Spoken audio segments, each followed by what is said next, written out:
안녕하세요. 저는 쌍둥이를 키우고 있는 30대 싱글맘입니다. 저의 전 남편은 말 그대로 쓰레기 같은 남자였어요. 그런 남자를 왜 좋아하게 됐는지 지금의 저는 이해가 가지 않지만 그 당시에는 남편의 그런 철없는 모습도 너무 귀여워 보였거든요. 저는 당시 32의 나이로 외모가 콤플렉스인 수수한 여자였어요. 그래서 남자친구를 몇 번 사귄 적도 없지만 사귄 후에는 생각과는 다르다는 이유로 차이기 쉬운 여자였어요. 그래서 제가 연애를 하고 결혼을 할 거라는 생각은 그냥 접어두고만 있었는데 남편을 만나게 되고 그런 생각은 모두 사라졌어요. 처음 남편을 만난 건 술집이었어요. 저도 남편도 각자 다른 친구와 함께 왔었는데 어쩌다 보니 합석을 하게 됐고 그 과정에서 남편과 친해지게 됐죠. 그때 남편은 푸념처럼 말하곤 했어요. 부모님이 빨리 결혼해서 아이를 가지기를 원한다. 하지만 자기는 그렇게 해줄 여자를 아직 찾지 못했다고요.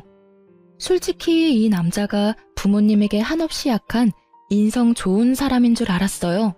그래서 그때 이야기도 많이 나누고 연락도 많이 했었어요. 그렇지만 당신은 사귀는 사이는 아니었어요. 그런데 두세 달쯤 지나니 저에게 결혼을 전제로 사귀고 싶다고 하더군요. 얼굴은 자기 타입인데 성격은 부모님 타입이라고요. 솔직히 나보다 3살이나 어린 남자에게 이런 식으로 고백당하니 저도 가슴이 두근거리며 기분이 날아갈 듯 기쁘더라고요. 그래서 시어른 될 분들을 보러 집에 갔는데 거기서부터 너무 놀랐었어요. 집은 비싸 보이는 전원주택에 부모님들도 무척 교양 있어 보여서 그냥 소시민인 나와 우리 가족이 결혼을 할 수 있을까 싶은 생각만 들더라고요. 그런데 의외로 그 집에 갔더니 시어른들이 너무 좋아하셨어요. 그렇게 두 분의 마음에 쏙 들어 결혼을 하게 됐고 결혼 후에는 금전적으로 도움도 많이 받았어요. 시부는 엄격한 면이 있지만 상냥하신 분이고 시모도 친절하고 부드러운 분이셨거든요. 그런 제 결혼 생활은 완벽한 신데렐라 스토리가 될 뻔했지만 저에게는 문제가 하나 있었어요. 바로 외동아들로 곱게 큰 남편이 철이 없고 생각이 너무 짧다는 거였어요. 사실 결혼 후에 들은 이야기였는데 시부모가 저를 좋아한 이유도 제가 연상에다 차분한 성격이라 남편을 잘 단속할 거라고 생각했기 때문이었대요. 그런 이야기까지 듣고 나니 가정의 평화를 위한 책임감이 막중해지더군요. 그러다 찾아온 위기는 아이를 낳기 전이었어요. 그때는 한창 아이를 낳으려 노력하던 때였어요. 시부모님이 너무 손주를 원하기도 하셨지만 저도 슬슬 더 늦으면 노산이 될 상황이 오기 시작했으니까요. 그렇게 열심히 시험관 준비 중이었는데 남편은 그때쯤 점점 늦게 들어오기 시작했어요. 남편은 당시 중소기업에서 일하고 있었어요. 그런데 결혼 1년 차에는 꼬박꼬박 집에 잘 들어오더니 2년이 넘어가자 점점 풀리기 시작했어요. 취해서 들어오는 것도 많았지만 다음날 새벽에 집에 들어온 적도 많았어요. 처음에는 야근하고 회식하느라 늦는다는 남편의 말을 믿었는데 뒤로 갈수록 믿기 힘들어지더라고요.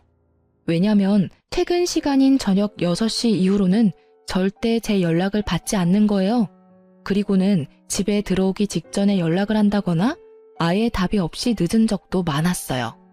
처음에는 바빠서 그런 거라 생각했는데 이렇게 계속 바쁠 리가 없잖아요. 야근을 한다면 야근 수당이 붙어서 월급이 많아져야 하는데 월급은 계속 그대로고요. 그렇다면 이유는 2가지 중 하나였죠. 야근을 하지 않고 내게 거짓말을 했거나 야근을 했지만 야근 수당을 다른 데에 썼거나 솔직히 어느 쪽이든 문제는 있다고 생각했어요. 어떻게 할까 고민하다가 오랜만에 만난 고향 친구가 좋은 생각을 알려주더라고요. 네 이름으로 전화해서 안 받으면 다른 사람 이름으로 연락해봐. 똑같이 안 받으면 바쁘다는 거고 혹시나 받으면 남편이 네 전화를 피한다는 뜻이지. 참으로 좋은 생각인 것 같더라고요. 그래서 일단 남편에게 전화를 걸었어요. 그때가 저녁 8시쯤이었는데 역시나 전화를 받지 않더군요. 그리고 친구의 계정으로 남편의 SNS에 안녕하세요 라고 짧게 연락을 시도했어요. 그런데 갑자기 바로 연락이 오더라고요. 그 연락을 보니 화가 완전 뻗치더라고요.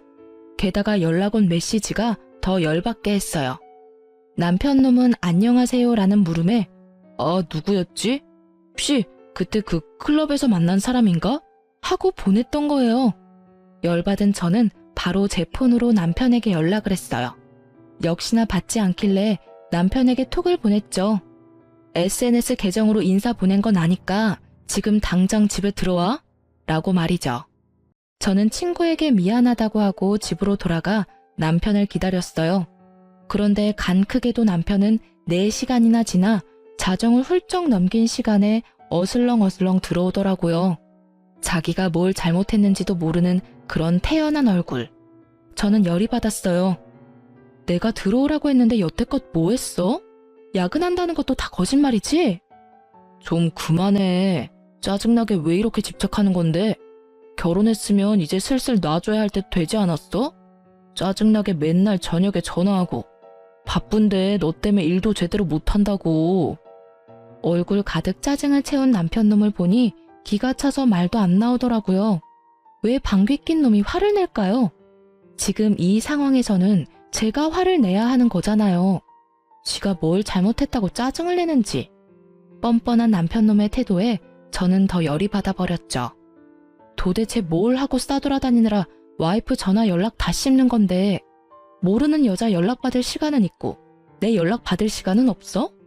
모르는 사람이 연락 오니까 아는 사람인가 싶어서 다시 연락했던 거고 당신은 어차피 집에 빨리 오라는 이야기만 할 거니 일부러 안 받은 거지. 내가 이렇게 된 데는 네 책임도 있잖아. 매번 똑같은 걸로 전화하는데 안 지쳐? 뚫린 입이라고 멍청한 소리를 마구마구 짓거리는 남편을 보니 새삼스레 제가 왜 이런 남자랑 결혼했나 싶은 생각이 들었어요. 와이프가 화를 내는 게 당연한 이 상황에서 뭐가 그렇게 당당한 건지. 야, 내가 매번 똑같은 거 물어볼 거 알면 미리 늦게 간다 일찍 간다 이야기하면 될 일 아냐. 그러면 내가 너 기다리느라 언제 오냐고 물을 필요 없고. 그리고 너 늦게 오는 거 여자 만나느라 그런 거지?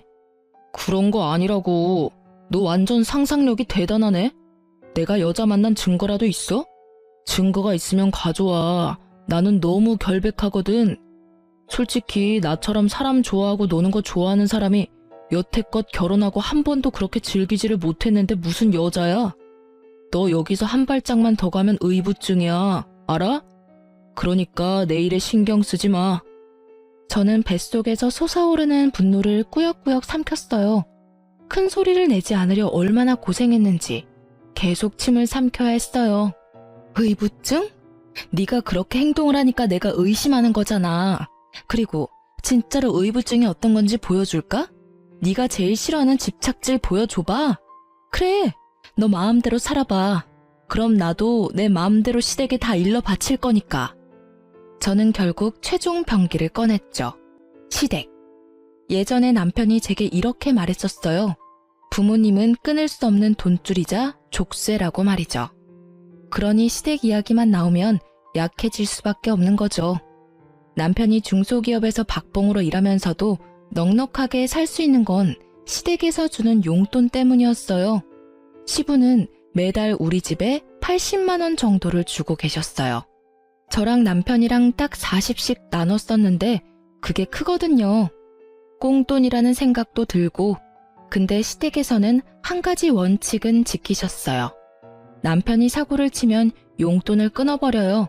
물론 시부께서 몰래 제 손에 80만 원씩 쥐어주셨지만 남편은 그런 사정 따위 모르고 있고요. 그리고 그 시댁 어른들은 저를 남편보다 더 믿고 있었으니까요. 남편도 그걸 아는지 결국은 화를 꾹꾹 참으며 말하더군요. 집에는 말하지 마. 일찍 오면 되지? 진짜 너 치사하다. 어떻게 그런 걸로 사람 약점을 잡고 흔들어? 내가 큰 거 바래? 연락 잘하고 늦는 거 좀 피하고 여자 만나지 말고.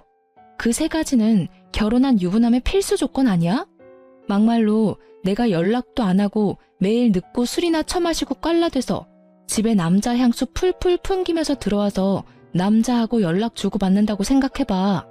너라면 그게 정상적인 유부녀라고 생각해? 그 이야기를 들은 남편은 제 말이 일리가 있다고 느꼈는지 한마디 딱 하더군요. 연락만 잘하면 되지. 결국은 그렇게 용돈을 받지 못할까봐 남편은 그 뒤로 연락을 잘하게 됐어요. 잘한다기보다는 형식적이긴 하지만 꼬박꼬박 하게 됐죠. 연락이나 야근은 문제가 풀렸는데 한 가지는 아직도 제 머릿속을 어지럽히고 있었어요. 아무리 생각해봐도 여자를 만나는 것 같았거든요. 모르는 여자의 연락에 그때 클럽에서 본 애냐고 묻는 건 아무리 봐도 여자를 만났다는 뜻이잖아요. 솔직히 클럽을 다니는 것도 신경이 쓰였지만 그 문자 때문에 더 신경이 쓰여서 그건 추궁하지도 못했어요. 그래서 그 뒤로 남편 카드 내역을 종종 뒤졌어요. 이렇게까지는 하고 싶지 않았지만 신경이 쓰이더라고요. 그래도 그 뒤로는 조용히 몇 달을 넘어갔어요. 그렇게 지지고 볶던 우리에게도 새 생명이 찾아왔어요.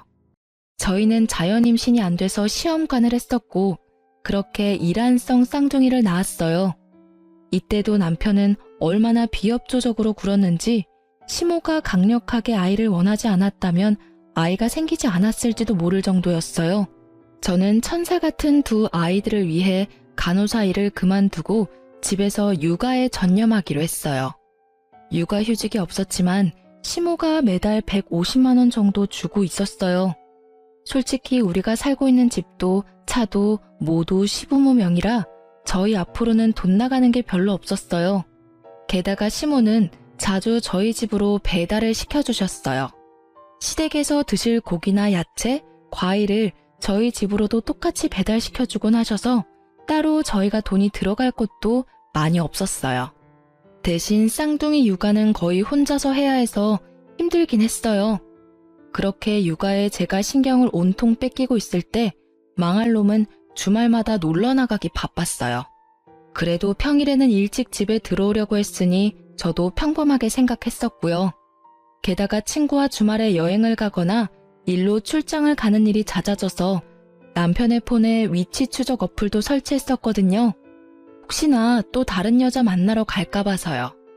그런데 항상 간다던 목적지 그대로였고 친구들도 모두 사진 찍어서 보내니 의심할 게 없었어요.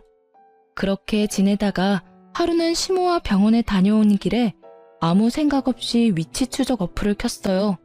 평일 낮이라 회사에 있을 거라는 당연한 생각을 하고 켰는데 현재 남편의 위치는 회사가 아니라 강릉이더군요. 어플이 혹시라도 잘못됐을 수도 있으니 확인을 해보려고 남편 회사에 전화를 했어요. 남편이 연락을 안 받는다고 하고 바꿔달라고 했더니 남편이 연차를 썼다고 하는 거예요. 저는 그 말에 잊고 있던 분노가 치밀어 오르는 것을 느꼈어요. 애들이 있으니 화는 못 내고 참고 있었는데 더 미쳐버리겠더라고요. 와이프에게 숨기고 평일에 연차를 썼다. 분명히 숨기고 싶은 행선지 숨기고픈 상대가 있다는 거 아니겠어요? 이건 99.9% 여자가 있는 거라는 생각이 들었어요. 그런데 아무리 요리조리 찾아봐도 꼬리를 못 잡겠더라고요. 기회를 엿보고 있었는데 며칠 뒤 주말에 남편이 인사불성이 돼서 친구들에게 실려왔더라고요. 저는 이때가 기회라고 생각하고 남편의 폰부터 뒤졌어요. 그런데 이 용의주도한 남편놈은 패턴과 비밀번호까지 싹 다 바꿔놨더라고요. 지문으로도 해봤는데 지문 인식도 안 해놨더군요. 결국 허탕만 친 저는 한숨을 쉬며 남편을 놔두려다가 남편의 넥타이가 사라진 걸 발견했어요. 아침에 나갈 때는 분명 제가 선물한 넥타이를 착용했었거든요. 그게 사라진 걸 보니 기분이 또 나빴어요.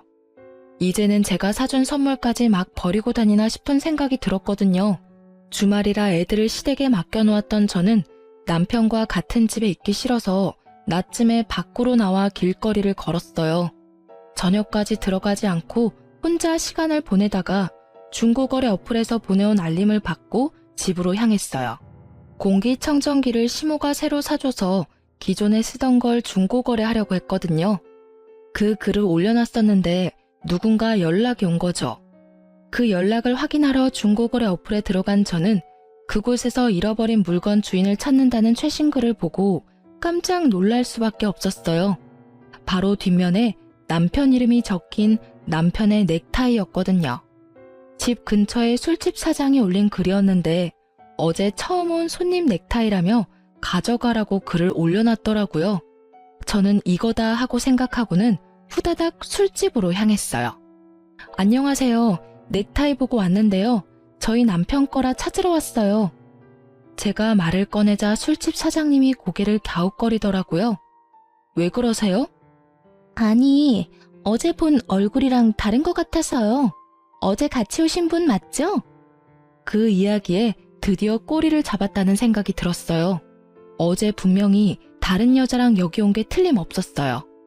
저기 혹시 그 CCTV 영상 좀 볼 수 있을까요? 어제 남편이 지갑도 잃어버린 것 같아서 확인 좀 하려고요. 물론 그런 적은 없지만 이렇게라도 말하지 않으면 CCTV를 보여주지 않을 것 같아 그렇게 말하고 CCTV 영상을 돌려봤어요.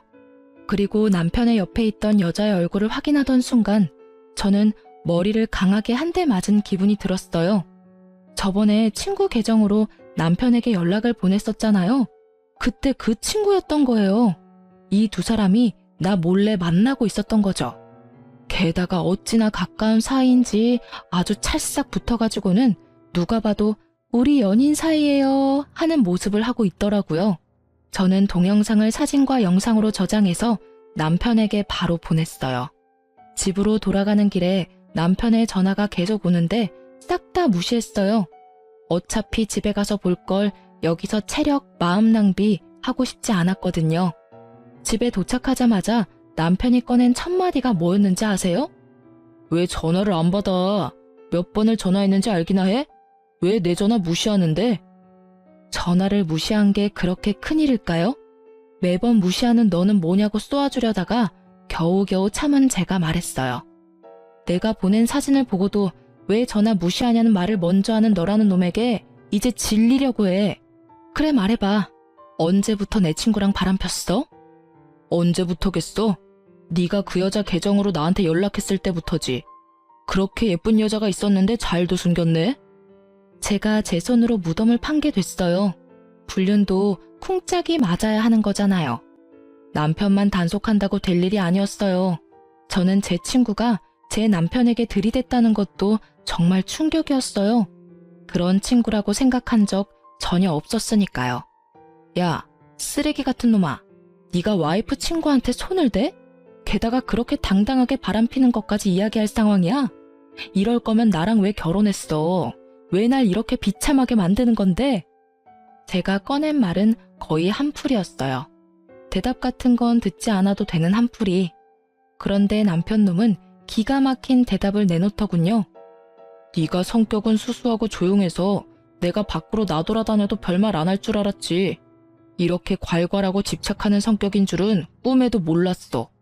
이렇게 땡땡댈 줄 알았으면 다른 여자랑 결혼하는 게 차라리 나았을 것 같아. 엄마가 빨리 결혼해서 애 낳으라고 난리쳐서 제일 만만해 보였던 너하고 결혼한 건데 완전 망했잖아. 네가 다른 여자 만나고 밖으로 나돌아다녀도 별말 안 하고 참아주는 여자? 그런 여자가 세상에 어디 있겠어. 있다면 네 돈 보고 결혼해서 딴 주머니 차려는 여자겠지. 내가 미쳤지. 네 본성을 못 알아보고 결혼한 내가 미친 거야. 그래, 조용하고 아무 말 못할 여자랑 결혼하고 싶었으면 인형이랑 결혼하지 그랬어. 그러게 좀 적당했어야지. 이게 뭐야? 결국은 내가 너한테 마음 뜬 건 다 네 탓이라고.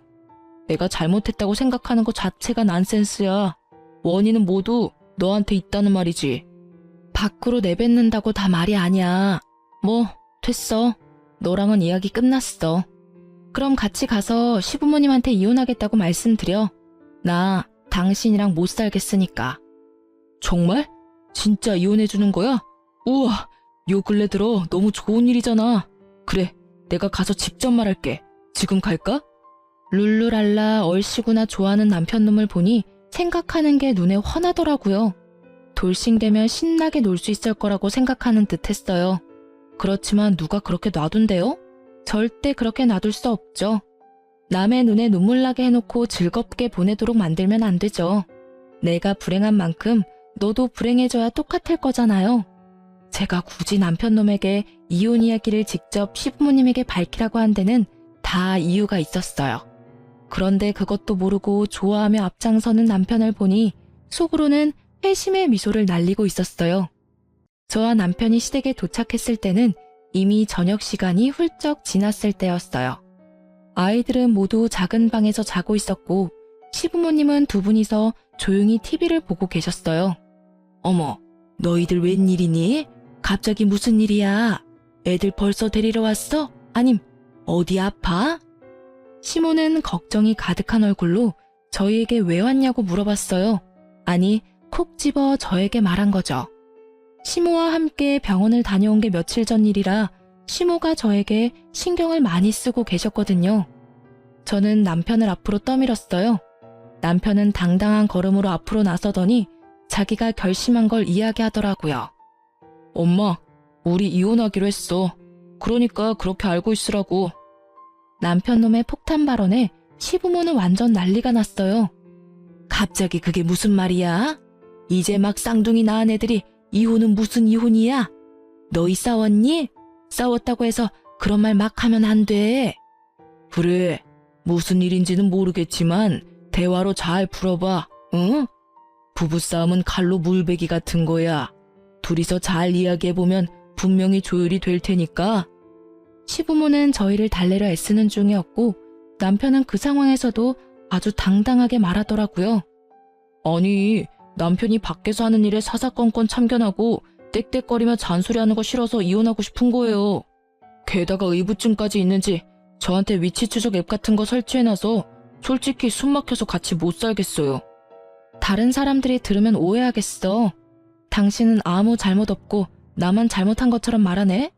왜 당신 바람핀 이야기는 안 해? 나한테 속이고 내 친구랑 강릉 여행 가고 술집에서 친구 옆에 끼고 놀다가 내가 선물해준 넥타이 버리고 온 건 왜 이야기를 안 해? 부모님들도 모든 상황을 다 들어야 우리가 왜 이혼을 결심했는지 이해하실 거 아냐. 누가 이야기 안 한대? 이제 막 할 거였다고. 뭐 엄마 아빠 들으신 대로 바람핀 건 사실이고요. 당분간은 돌싱으로 있고 싶어요. 솔직히 결혼 생활 내내 너무 답답했거든요. 와이프가 잘못하긴 했지만 저도 바람핀 책임은 있으니 부모님이 이 여자한테 위자료 두둑히 좀 챙겨주고 좋게 끝내면 될 것 같아요. 그 말을 들으니 제가 이혼을 결심한 게 정말로 잘한 일이라는 게 확 와닿더라고요. 여전히 철없고 정신 못 차리는 천하의 개쓰레기 같은 발언을 아무렇지 않게 하는 남편을 보니 말이죠. 그리고 그 말을 면전에서 듣고 있는 시부모의 꼭지도 함께 돌게 만들더라고요. 야, 너 미쳤어? 네가 지금 제정신으로 그런 말하는 거냐?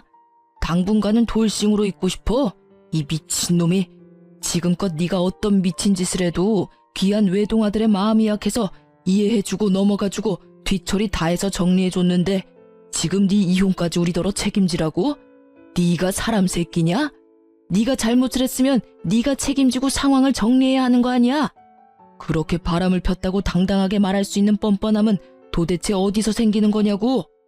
온화하던 시부의 얼굴이 벌겋게 터질 것처럼 부풀어 올랐고 남편은 어리둥절한 표정으로 지금 이 상황을 이해조차 못하고 있더라고요. 아니, 여태껏 잘해주셨잖아요.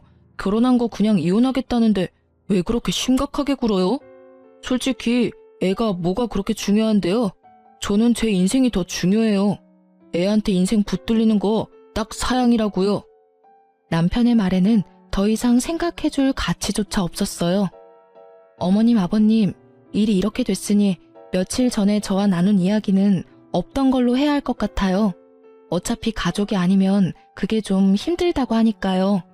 아가, 안 돼. 다시 한번 생각해봐. 네가 힘든 건 내가 다 알아. 이 정신 나간 아들놈은 내가 제자리에 돌려놓을 테니까 아무 생각하지 말고 제발, 응? 너 이 미친놈아. 너 와이프의 생떼 같은 자식들 놔두고 뭐하는 짓거리야? 네가 뭔 짓을 한지 알기나 해?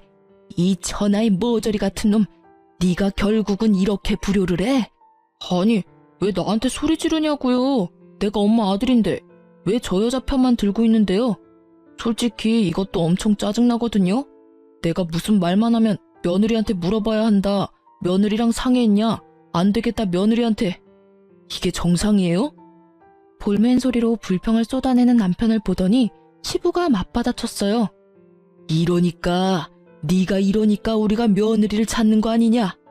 네가 처신을 똑바로, 아니지, 상식적으로만 해도 우리가 며느리를 찾을 리가 있겠어? 너 혼자 애 둘을 어떻게 키울 건데? 귀찮게 애는 왜 키워요? 그냥 다 이 여자 줘버려요. 애는 기회되면 다시 만들면 되지. 네가 진짜 미쳤지? 너희가 왜 시험관을 했는데? 네가 지금 시험관 아니면 애를 못 낳는다고? 그 와중에 손주들까지 우리한테서 떼어놓겠다고? 네가 사람 새끼야?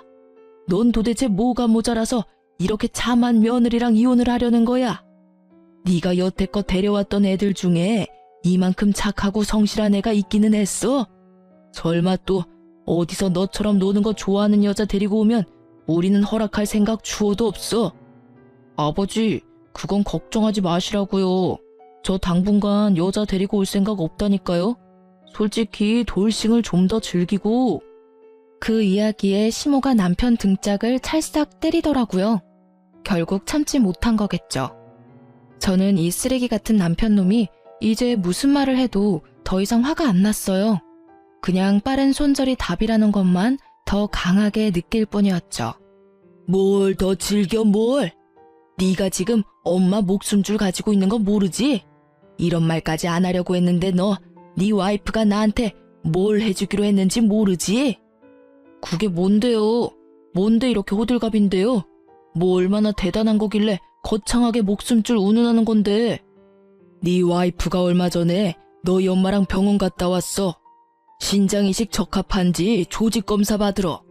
검사상 운이 좋은 건지 하늘이 도왔는지 조직이 잘 맞아서 이식 진행하기로 했는데 네가 지금 이혼하면 그 신장 못 받아. 엄마 매번 투석하러 다니느라 힘든데 너 때문에 이식도 못 받고 죽으면 네가 책임질 거야? 내가 며느리 신장 때문에 이러는 거 아니야. 시부모한테 신장 떼주는 게 어디 쉬운 일인 줄 알아? 네가 모자람 없이 컸다고 돈이면 다 된다고 생각하나 본데 이런 거는 돈으로 되는 문제가 아니야. 하늘이 내려준 기인을 네가 네 발로 차버리니 이 부모 속이 문드러지는 거 아니냐고. 어른들한테 잘해. 애들한테도 잘해.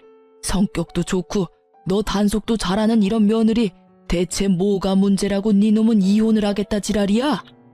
시부의 그 말에 남편의 얼굴이 깜짝 놀라더라고요.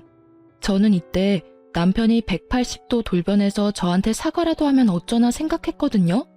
솔직히 정이 뚝 떨어진지라 어차피 이혼 결심은 했는데 진심으로 사과하면 시부모님 생각에 마음이 약해지면 어쩌지 하는 생각이었죠. 그치만 저의 기우였던 거죠. 이 멍청이가 뭐라는 줄 아세요? 그러면 나한테 먼저 말했어야지. 그런 건 내가 해결해 줄 수 있으니까. 뭐? 이식을 네가 해주려고? 시부모는 기대감 하나도 없는 목소리로 남편에게 물었고 남편은 당당하게 말했죠. 지금 사귀는 여자한테 말하면 되잖아. 그 여자가 엄마한테 주면 되지. 조직검사 안 맞으면 다른 여자 데리고 올게. 그럼 됐지? 그 이야기를 듣는 저도 벙치고 시부모님도 벙치고 결국 시부모님은 화가 머리끝까지 나서는 또 등짝을 날리더라고요. 얼마나 분노했는지 시부는 말까지 더듬더라고요. 하긴 그 대사가 충격이긴 했어요. 지가 만날 여자들은 뭔 죄예요? 게다가 시부모님들이 그런 걸 허락이나 할 것 같으냐 그 말이죠. 제가 신장 주겠다고 했을 때도 극구 사양하셨던 게 시모였어요. 어차피 오래 살았다며 네 거 받고 몇 년 더 사는 게 무슨 의미냐고요. 시모는 진짜 좋은 분이신데 자식은 왜 이 모양 이 꼴인 건지. 너 이 미친놈이 말을 네가 지금 무슨 말을 한 건지 알기나 해? 그럼 그렇지. 네가 해주겠다는 말은 애초에 기대하지도 않았어. 그런데 이런 정신 나간 말을 들을 생각도 없었다고. 뭐? 여자들을 데려와서 검사를 해? 이 미친놈이 아직 정신을 덜 차렸어. 무슨 뻔뻔함으로 그런 짓을 하게 해? 아이고 머리야. 내가 자식 새끼를 잘못 키웠어. 오냐오냐 키웠더니 아주 제 앞가림 하나도 못하는 애 하나를 어른으로 키웠네. 차분하고 꼼꼼한 며느리 보고 겨우 결혼시켜놨더니 결국은 내가 또 이 꼴을 봐. 저는 이 정신나간 멍청이와는 더 이상 함께할 수 없다는 걸 재확인하고서야 시부모님에게 다시 말했어요. 어머님, 아버님, 죄송해요.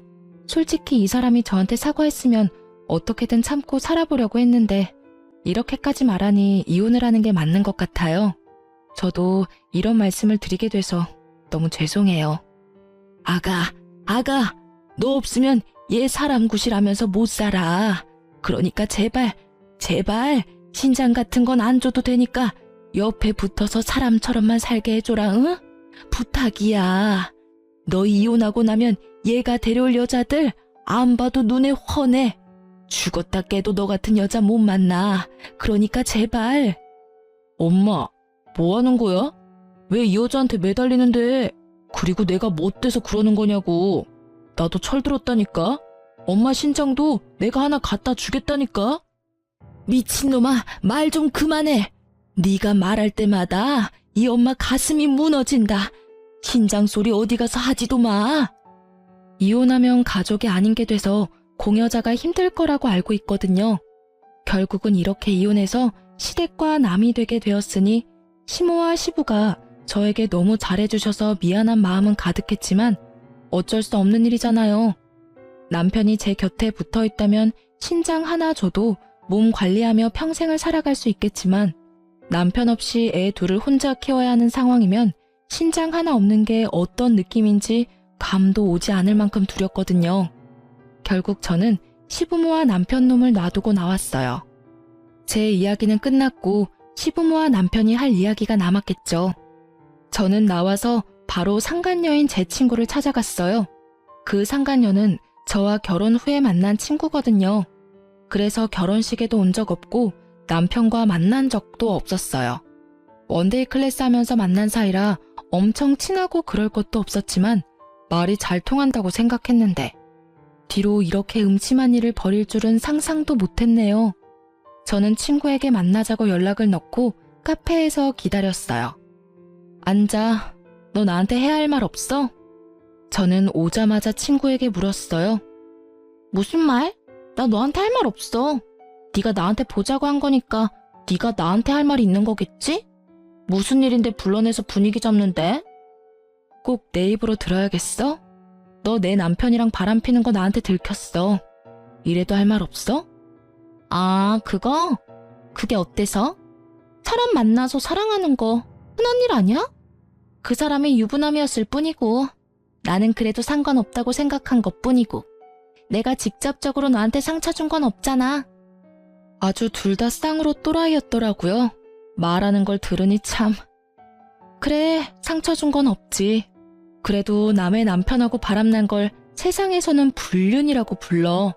그리고 너는 상간녀고 내 남편은 불륜남이지. 넌 뭐가 그렇게 잘나서 떳떳해? 네가 한 행동에 조금도 미안한 마음 없어? 너 설마 이러려고 나하고 친구했어? 솔직히 네가 하고 다니는 거 보면 네 남편 궁금하기는 했어. 돈도 많아 보였고 노는 것도 좋아하는 것처럼 보여서. 그때 내 SNS로 연락하라는 것도 일부러 그런 거야. 연결고리가 있어야 하는데 네가 딱 잘 걸려준 거지. 솔직히 나는 네가 이혼하든 안 하든 상관없어. 그냥 내 옆에서 풍족하게 만들어줄 남자만 있으면 되거든. 그러니까 돈 많아서 내 남편을 꼬셨다는 말이었어요. 실상은 시부모 돈 없으면 완전 평범하다 못해 쥐꼬리만한 월급 겨우 받는 회사원인 거 알면 어떨까? 반응이 궁금하더라고요. 그냥 사실대로 말해주려고 했죠. 너는 지금 네가 처한 상황을 모르나 본데 생각보다 일이 크게 났거든? 나는 너희 이혼하든 안 하든 상관없다니까? 이혼하면 좋게 하지. 난 솔직히 그 사람이 딴 여자 만나도 이해할 수 있어. 돈 많잖아. 돈만 갖다 주면 별로. 부러우면 부럽다고 말해. 결혼하고도 여자 때문에 전전긍긍하는 네가 불쌍해서 그래. 그 남자 폰 보니까 나 말고도 여자 많던데 뭐. 제 말을 제대로 듣지도 않고 그저 이딴 말만 짓거리는 친구를 보니 참으로 답 없다고 생각했어요. 안 부러워 전혀. 그리고 넌 남편이 어떤 놈인지도 모르고 있는 것 같고 그 집에서 무슨 일이 벌어지는지도 모르는 것 같네. 내가 말해줘도 들을 것 같지도 않고 그냥 몸소 겪어봐. 네가 그렇게 즐거울 수 있는 것도 오늘까지일 테니까. 아무것도 모르는 애를 그냥 두고 나와버렸어요. 길게 말할 것도 없더라고요. 차랑 뭐 이런 이야기 했으면 저도 화났을 텐데 돈 이야기하니 그냥 김 빠지더라고요. 돈 보고 만나는 걸 보니 조만간 남편 본체 알면 떠나겠구나 싶기도 했고요. 그렇게 며칠 뒤에 시모한테 저 연락이 왔더라고요. 이혼 이야기 마무리도 할 겸 잠시 집에 오라고요. 시댁에 갔더니 그 짧은 시간 동안 몇 년은 늙어버린 것 같은 시모가 앉아있더라고요. 왔니? 네, 어머님. 혹시 몸이 많이 안 좋으세요? 병원 가보셔야 할 것 같은데. 괜찮아. 나도 몸이 아픈 게 아니라 머리가 아픈 거야. 내가 어제 무슨 꼴을 당했는지 어제 이놈이 웬 여자 하나를 데려왔더라고. 알고 보니까 지가 만나는 여자라는데 딱 봐도 상간녀더라고. 내가 맘에 들지 않아서 빨리 내보내려고 했는데 세상에 이놈이 그 여자한테 뭐라고 했는 줄 아니? 야, 우리 엄마한테 신장 하나 이식해줘. 그럼 나쁘지 않게 대접할게. 이러는 거야. 그 여자애가 놀라서 자기가 왜 그래야 되냐고 했더니 아들놈이 자기랑 결혼하려면 당연히 그렇게 해야 한다고 하지 뭐니? 그 대화에 나도 놀라고 남편은 더 열받아서 노발 대발. 그 와중에 병원까지 데리고 간 거 아니? 병원을요? 거기 가서 뭘 했는데요? 뭐긴 뭐야. 내 아들인데 그 속을 모르겠어? 어디서 그런 미친 것이. 근데 그 여자도 만만치 않더라. 나한테 자기가 신장 주겠다면서 결혼하려면 당연히 그렇게 하겠다면서 앞장서는데 아휴, 결국은 바로 나왔어. 검사는 안 하셨나 보네요. 시간 좀 걸리던데. 그게 아니야. 조직 검사를 할 필요조차 없었거든. 세상에 그 상간녀가 얼마나 술을 많이 마셨는지 신장이 너무 안 좋아서 도리어 치료받아야 한다는 판정받고 입원했어. 예, 그 와중에 아들놈이 상간녀한테 난리를 치는데 너 같은 거 필요 없다면서 거기서 내버려 두고 오지 뭐니? 네가 이혼한 거 천만 다행이야. 내가 그놈 엄마이긴 한데 네가 같이 있었다간 너만 힘들었을 거다. 오늘은 또 뭐라는 줄 아니? 나한테 신장 줄 여자 찾겠다면서 더 열심히 여자 만나러 다니는 꼴이. 내가 그래서 내 앞에서 신장 얘기 절대 하지 말라 그랬어. 어디서 사람을 이식 못 받아서 환장한 사람으로 만드는지 내가 이러다 제명에 못 죽지.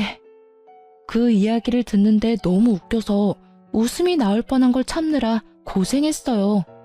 하긴 술 좋아하고 노는 거 좋아하면 신장이 안 좋아질 수도 있죠. 시모는 제게 미안하다며 양육권과 친권에 관해서는 다 저에게 맡기겠다고 했어요. 시모도 아시는 거죠. 본인은 몸이 힘들어서 손주들 보살필 처지도 아니고 그렇다고 아들놈에게 맡기려니 믿음이 없고 결국 남는 건 저뿐이었으니까요. 남편은 그렇게 잘 사는 것처럼 보였는데 이혼이 제게 유리하게 흘러가자 상황이 달라졌어요. 너 왜 위자료 지급 안 해? 그리고 애들 양육비도 안 줬거든? 처음부터 이렇게 굴면 나중에 곤란해. 제가 전화를 먼저 했어요.